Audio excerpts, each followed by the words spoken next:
G'day fellas, let's check out this week's cast of our King of the Hill games from last Sunday's stream. Myself and Pradith will break down the game, hoping to capture all the chaos that King of the Hill delivers to us weekly. If you've not checked out our King of the Hill trailer yet, here's a quick rundown of what we do. At AllReasonNoLogic, we host between 5 and 10 games of King of the Hill every Sunday, where a number of kings with a resource bonus sit atop a hill. After a 10-minute no-rush timer elapses, a horde of peasants try to dethrone the kings. Additional rules include no hitting opponents' bases with any sort of static missiles, defense, artillery, or the like, so units only, and no commanders bombing the enemy base until the 15-minute mark. And that rule is thanks to one of our members, Winera, who happens to also host our European regulars nights on the Saturday time slot. He's an absolute weapon at sneaking a commander into a base at that 10-minute mark, so we had to ban that move because we were finding that lane for the king would lose whenever he was in it.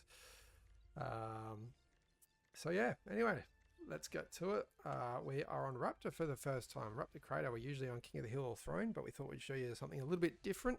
And to be honest, that's because our Claymore game, which was one of the best ones this week, unfortunately the replay file was broken.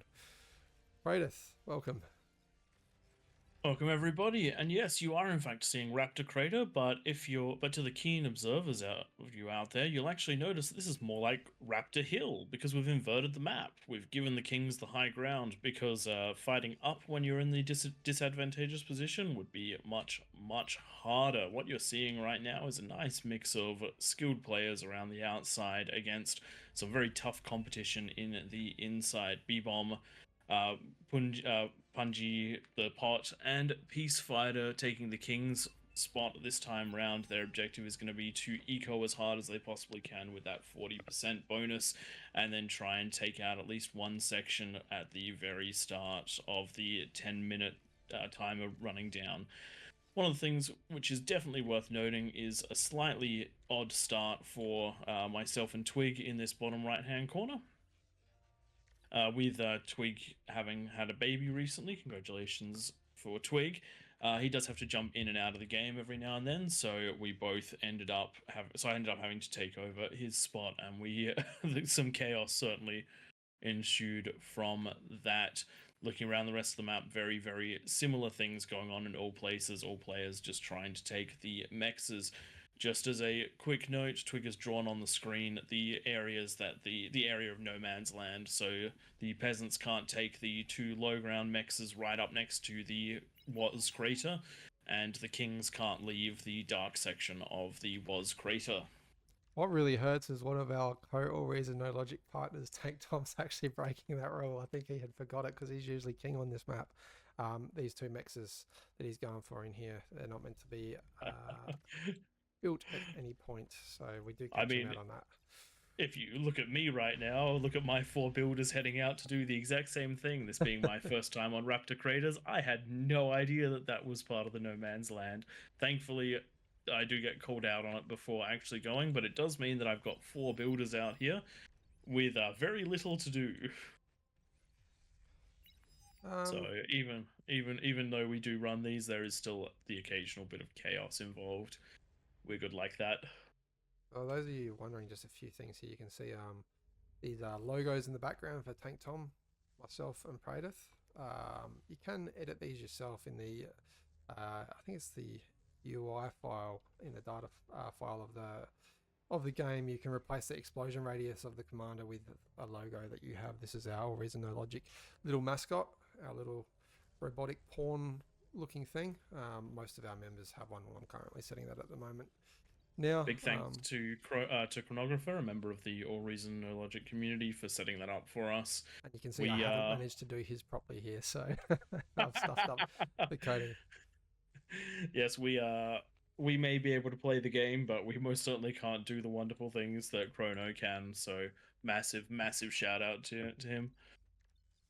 Looking in the middle of the map, we've got a very high ranked player, the Pot and Punji. Going to a very different build order. So the Pot going mass T1, getting that wind out, the conversion up. There is reasonably good wind, not right now though, sitting at 2.8. When it's up to 20, it'd be getting plenty of conversion. And Punji just off of a few wind and the overflow of others going into T2 really quickly. Probably handing that out to everyone would be my assumption. One player going T2 whilst all these 4 kings are right next to each other. So not very long for these little old men of the construction K-bot world waddle across to the other players. Only takes a minute or so to get all of them out. Something which is definitely worth noting, if you're playing as the kings and you are doing this T2 sharing, yep, it's definitely good to send metal across to the guy that's giving you out the T2, but send him some wind and some conversion, because he's delaying his entire build to get you up and running. Even if each player only sends 6 wind and 2 converters, that's 18 extra wind. It's almost a third of what you need to get your fusion up. So definitely worth doing that if he's buying you the time to get yours up. Another thing definitely worth looking at is this big clumping of wind by the pot. We'll see whether that comes into play later as a chain reaction, or whether or not he gets away with this extra greed. Yeah, we've got a short out on the YouTube. Just jump onto the shorts page and it shows what happens when you have different spacings between the wind. You can really see though when this wind is high, the pot bringing in, what is it now, 38 metal per second. Yep, absolutely crushing it on that metal per second because of all of that conversion and all of the mexes available in this slot in the middle. Though he is missing one, so that we'll see just how badly that hurts him. Getting a metal storage up as he's unable to spend it all. That's one of the downsides of not getting that T2 lab up by about the 5-minute mark. What is a good idea when you're on Raptor Crater for this King of the Hill is just one player in each of these peasant corners. Go T2. You can see up here both Rakusha and Sunk Beard doing theirs at similar times. Would have been good just to have one player go and hand it out. We are a little attempting bit of a different setup here. We got 4 players in this corner here. Yeah, we're one short player over here. So Rakusha and Stink Beard are a little bit... They are going to suffer if they get attacked, because it is very hard to defend 1 king versus 2 players. If you watch any of our Claymore matches, you'll know that the kings can do quite well against 2 players. That being said, 2 players can do quite well against a king. Difference being here that the kings do have backup if they need it. We've got 7.5 minutes gone, 2.5 to go. It looks like we're going to have T2 labs up for maybe only 2 of these kings, and the other 2 might be going into a bit of spam by the looks of things, but all on the T2 economy, hopefully by that stage of the game. One thing that I know Praedyth does, he did it in the game before this one when he absolutely dominated as a king. You have a whole bunch of butlers or twitchers ready to run out of the circle where the kings are restricted to at the start, and just area mechs the rest of these mexes around here, because it's more likely that the kings are going to rush out than the peasants are. It's an initial defense from the peasants on this map, followed by overwhelming them with a resource advantage after a little while. Just remember, of course, the kings run out of space as well. Just remember, a Twitcher only costs 210 metal. A Mex only costs, how much is a Mex? Mex is only 50, so 260 metal on a 2.7 node. That means it's only going to take 100 seconds to pay itself off, provided that each Twitcher only gets 1 Mex. As soon as you start scaling that up, say 1 Twitcher getting 4 Mex, then it's going to be paid off in about 40 seconds. So definitely getting those out there early makes a huge difference to your metal income, and considering that there are so many available mexes out here, just grab your twitches, select the middle and area mex that entire inner circle, and grab any mex that the other teammates haven't quite gone out for. Even if you have to distribute them across, you might lose some metal, but the rest of your team will gain it. B-bomb just a little bit shy on the wind here. It'd been probably worth just dropping down a couple of advanced solars as a backup, because 2,000, 3,000 metal there ready to spend. If that was all units, kind of like what Pink's got going over here, that would be very big to push through those first couple minutes. 110 grunts, and there's still 30 seconds to go. Yeah, it's going to be interesting if Pink pushes down into Reese Lover here. I mean, the commander might die, but it'll probably take out most of those grunts. A lot of LLTs. If he's to pick this lane here, Tank Tom, he's going to get a base wipe instantly. What I'd do though is probably send half down each, and then you've always got the option to like jump back into the other. We'll see what he does. As long as your micro's up to the task, if you just spread it between multiple entrances, then pull back from the ones with heavy resistance, you'll absolutely break your way through, almost guaranteed. The pot going for a last-minute fusion reactor before the timer elapses. I don't know if that's the best move. You can see myself going in with a bunch of grunts. I joined very late, so didn't get much more than those grunts out at the 10-minute mark. Yes. Chronographer doing the same, and you're into the T2 stage. I think we're going to see some fiends out of you like we usually do. They're just so fast. And on a map where it's all about breaking around defenses rather than breaking through, that's the biggest thing. This is 140 grunts that are spamming on in. They have found a comm, so might lose a few, but they're also running into probably the most heavily defended spot. LLTs picking this apart, as well as a warden. Warden's not the most damaging thing, but they do two-shot a grunt, so absolutely strong. So this large force already 40 members down as it broke through those LLTs, but they are up into one of the main ecos and very smartly splitting them up and going around the sides. Orange is trying to do a similar thing up the top, but only with 50 grunts. Just jumped in then the middle of the map. I got this one converter which would have chain reacted with the entire base down to like 5%, I'm pretty sure. But you can see here we are getting a chain react on the other end.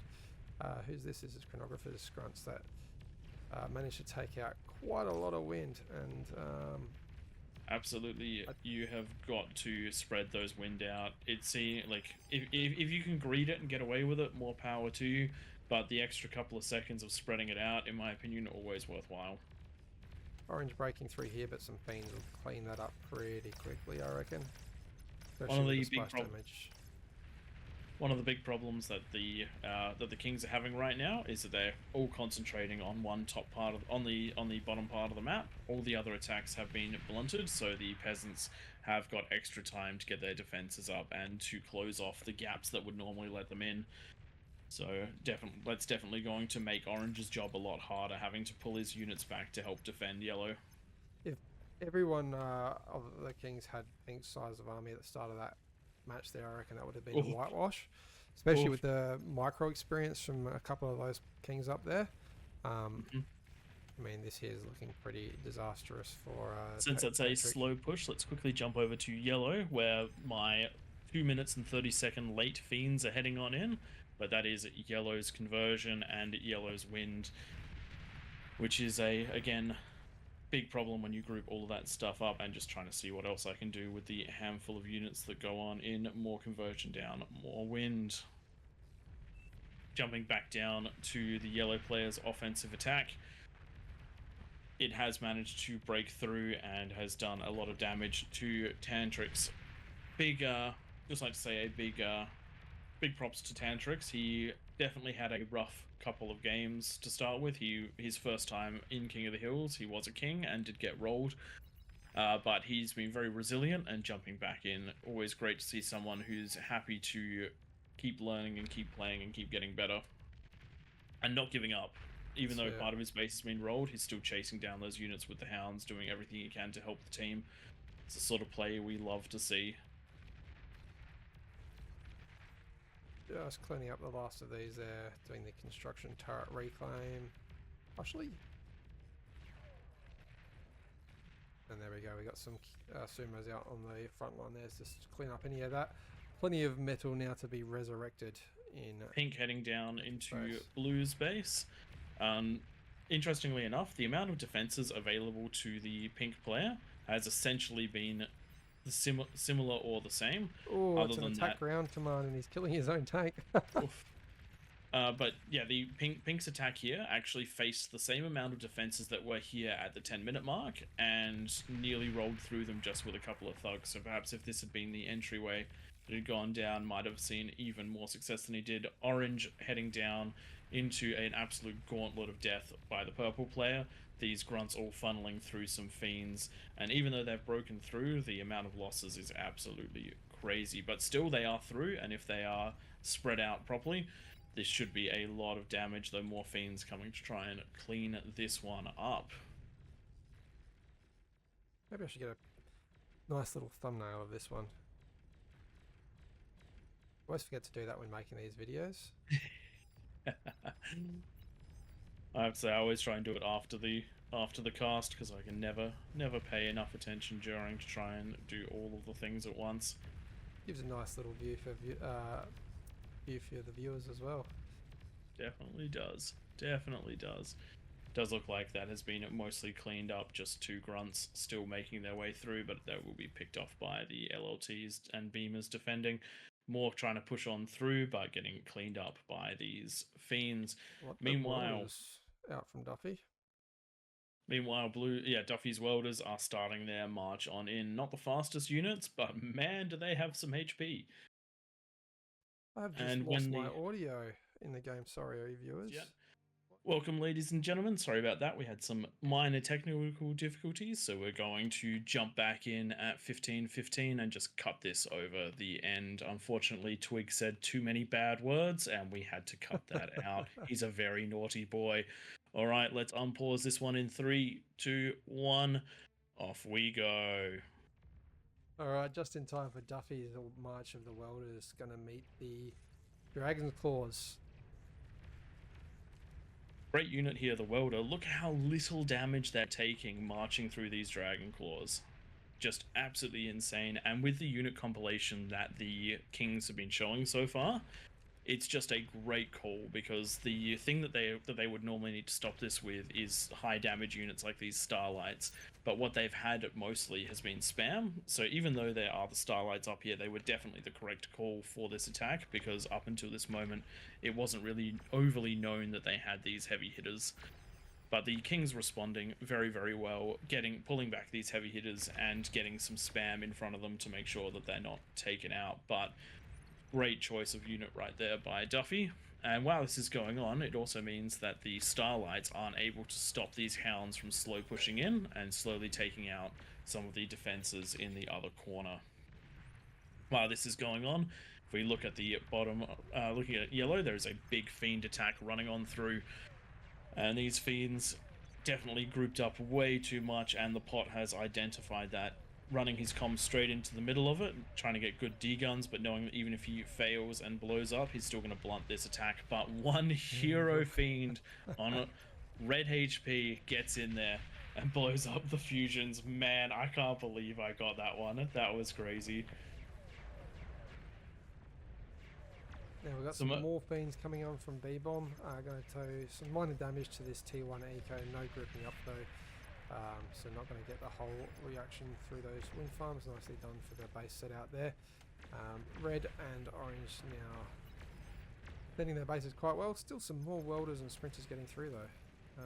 But they've got so many randomly spaced out Dragon Claws through the base. I actually really like that, because it means that the small straggler units are getting picked off, and they really struggled with that in that first section of the game, so they've identified it and closed up those loops. What I do like what the Kings are doing here is they've been like leaving gaps as well down there, or maybe it's not happening so much there, but there was a gap between there and there, and gap between there and there. So if we do get some explosions, you're not going to take out two bases with one explosion. With the limited space, it's very hard to build those base setups just right, and you sort of have to just acknowledge that when you lose some eco, you're probably going to lose some more. But splitting them up best as possible, great idea. Trying to throw some Fiends back at this problem again to try and make sure that Aphis doesn't get up, but Starlights and particularly that Hero Mammoth really closing up that gap and stopping me from breaking my way through with just another small Fiend push. While this is going on, Blue is getting ready with a massive T1 group of thugs to head on in and try and fight Pink. In this case, to me, it looks like fighting fire with fire. Pink's been heading out in every direction with T1, so why not counter that with some stronger T1 units? Tank Tom, big fan of the thugs, and we'll see whether or not they pay off in this situation, especially with a couple of those sumos in front. I think that this is going to be quite a strong attack. I would like to see these sumos lined up across the attack vector though, rather than one at a time. Thankfully, going up against the grunts, they do slightly outrange them, so some of that positioning advantage is dissipated. And whether or not he actually has the eco to fund, it does look like enough wind to keep them firing, because you got to remember sumos do take energy to fire, so they're going to punch in quite nice and hard. And with all those thugs there, it doesn't look like yellow's rear attack is going to be able to clean them up. And while this is going on, oof, very nice, very good. And the thugs should be able to clean this one up. Good comm explosion, but unfortunately those thugs getting the damage done that they needed. While that was going on, Lilac tried to push his fiends into the snipers of Orange, but didn't quite manage to break the line completely.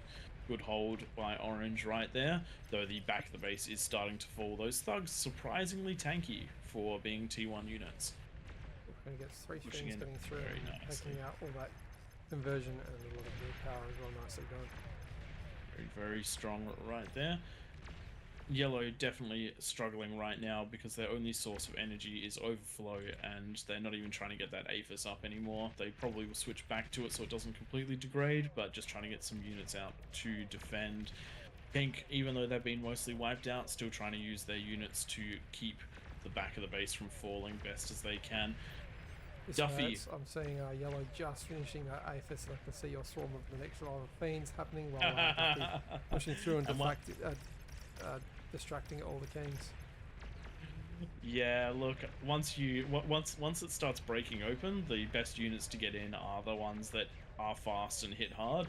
You might lose a lot of them along the way, but as long as you're dealing damage to the kings, it's sort of okay. And one of the things I do right here is I break off most of them to attack Orange and try and leave just enough to take out the fusion and not lose too many to its explosion. Once you get the surround on a fusion with fiends, you do not need very many.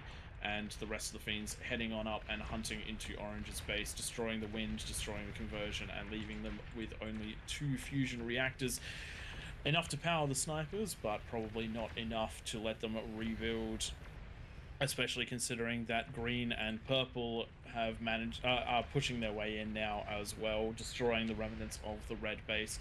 This has turned into a bit of a wash by the peasants. Some very strong early games and not enough aggression out of the kings. That being said, Pink's early grunt push, 140 grunts that ran down that ramp. If he'd picked any other ramp and managed to split in both directions and not just 2 directions, I think this game could have been completely different, because there was nothing to defend down these side runs heading towards Tank Tom and the purple players in the top right hand corner. That's right. Beyond all reason that the game of hindsight would be an amazing thing. One of the things that we always struggle to do on these King of the Hill maps is get the balance just right. I don't think we were too far off on this map, but I definitely think we needed to edge the Kings up just a little bit more. They were on a +40, maybe a +45. If only there'd been someone smart enough to suggest that in the pre-game lobby. Yeah, if only. Oh wait, there was. It was Twig. He said 45 from the start and we changed it. Whoops. Quick All look right, at those everybody. graphs, and you can see, yeah, the kings jumping ahead at the start, of course, but in typical fashion, the peasants then catch back up by those expanding economies. That's what I mentioned. Yeah, nice new look of these shivers with a new skin. I love the new shivers. In the 40 vs 40 game, I actually spent like 10 seconds at the end of it just being like, oh wow, I like those new shivers. Yeah, shout out to the devs that were organising that event for everyone to partake in. Definitely didn't work too well in Australia. We got a lot of lag. Still very fun. Anyway, thanks everyone for joining us. If you liked the video, please leave a like and a comment. Maybe jump on down and subscribe if you want to play these games with us, or if you want to get in on some of the tournaments we run, head on to the AllReasonNoLogic Discord. We'd love to play a game with you. Thanks for joining us, and we'll catch you next time. Bye.